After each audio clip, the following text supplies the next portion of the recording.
ኃጢአትን ለጌታ መናዘዝ ይቻላል ወይስ አይቻልም የሚለውን መመርመር ያስፈልጋል። የሰው ልጅ በዚህ ዓለም ላይ ሲኖር ይበድላል፣ እንበድላለን። ሰማያት እንኳን በእግዚአብሔር ፊት ንጹህ አይደሉም። ማንም ሰው ንጹህ የለም። የእግዚአብሔር ቸርነት ነው እንጂ የሚያኖረን፣ ሁላችንንም ስራችን አይደለም የሚያኖረን። እግዚአብሔር ያየውን ሳያሳይ የሰማውን ሳያሰማ ሽፍን አድርጎ በቤቱ ያኖረናል። ስለዚህ ይህ እግዚአብሔር ይህ አምላክ ሰዎች በሚበድሉበት ሰዓት ለምንድነው ቀጥታ ወደሱ እንድናዘዙ ያልፈለገው?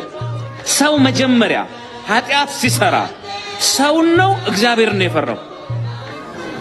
እግዚአብሔር ስላችሁ ማን ነው የፈራው? ሰውን ነው። ሰው አየኝ አላየኝ፣ እዚህ አካባቢ አበሻ አለ እዛ አካባቢ አበሻ የለም ብለን ሀገር ቀይረን ከተማ ቀይረን ብዙ ጊዜ በደል የምንፈጽመው ሰው አየኝ አላየኝ ብለን ነው። ሰው ሰውን ስለፈራ እግዚአብሔር ምን አለ? ሰውን አይደል የፈራችሁት? የፈራችሁትን ሰው እንደራሴ አድርጌ አስቀምጬላችኋለሁ አለ። ሰውየው ወደ ሰው አዝመራ ገባና ወደ ጎን ወደ ግራ ወደ ፊት ሳይ ማንም የለም። አዝመራ ውስጥ ገብቶ ገጠር ነው። በዶንያው ሙሉ በቆሎ እሸት ቀጥፎ ኬሻውን ሞላና ሊወጣ ሲል ወደ ላይ አየ። ማማው ላይ ባለቤቱ አለ። ሳቀበት። ደነገጥክ እንዴ ያለው? አትደንግጥ፣ ፊቱንም ወደ ላይ አይተ ቢሆን ኖሮ ወደ ባሰ ጥፋት አትገባም ማለት። የሰው ልጅ መጀመሪያው ነው እግዚአብሔር ያልካለ ኃጢአት አይሰራም። ለምሳሌ በኦሪት ዘፍጥረት ስናነብ ከምዕራፍ 37 እስከ ምዕራፍ 45 የዮሴፍ ታሪክ አለ። ዮሴፍ ወደ ግብጽ ተሰደደ። የጲጥፋራ ቤት ውስጥ አገልጋይ ሆኖ ገባ። ጌታው ጥሎት ሄደ። እመቤቲቱ ለኃጢአት ጋበዘችው። ሰው ባያይ እንኳን አላት። ማን ያያል? በእግዚአብሔር ፊት እንዴት ኃጢአት አደርጋለሁ እንደምትዩ ጌታው የለም፣ የሚታዘብም ስጋ ለባሽ ሰው የለም። በህሊናና በእግዚአብሔር ፊት ግን ንጹህ መሆን አይቻልም። መጀመሪያ ለእግዚአብሔር ለህሊና የታማኝ መሆን ፈልጋለሁ አላት። ሰው መጀመሪያውኑ ኃጢአትን ሰውን ነው እንጂ የሚፈራው እግዚአብሔር አይደለም። እግዚአብሔርን ከፈራ መጀመሪያ የማያደርግም። ስለዚህ ክርስቶስ ምን አለ? እኔን ሳይሆን እንደናንተ ያለ ሰው ስለሆነ እየፈራችሁ ያላችሁት አለ ሰው ጋር ሂዱ አለ።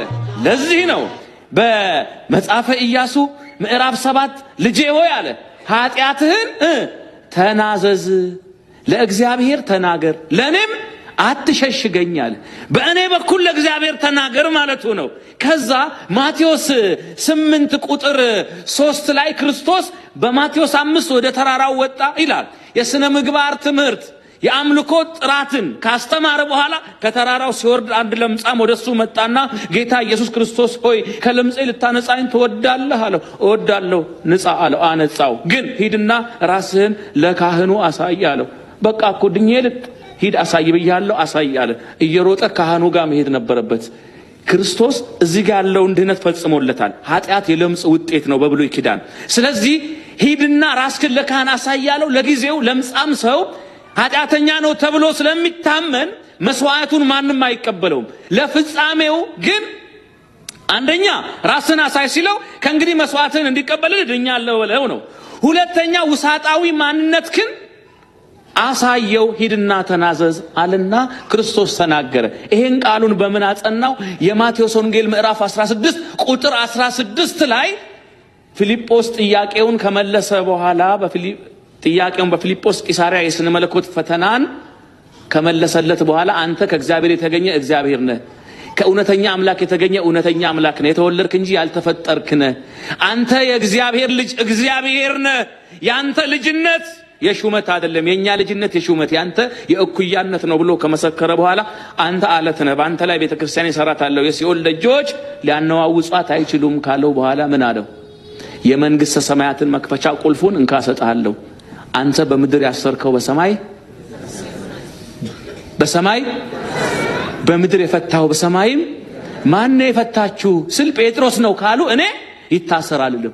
ማን የፈታችሁ ስል ጴጥሮስ ነው የፈታው ካሉ እኔ ይታሰራልልም። እሱ አንተ ከፈታ የተፈታ ነው፣ አንተ ካሰርክ ደግሞ የታሰረ ነው። ይሄ ለካህናት የተሰጠ ስልጣን ነው። ስለዚህ በደል በድለን ካህናት 12 ጊዜ እግዚኦ መሐረነ እንላለን። በቀኑ ስንት ሰዓት አለ?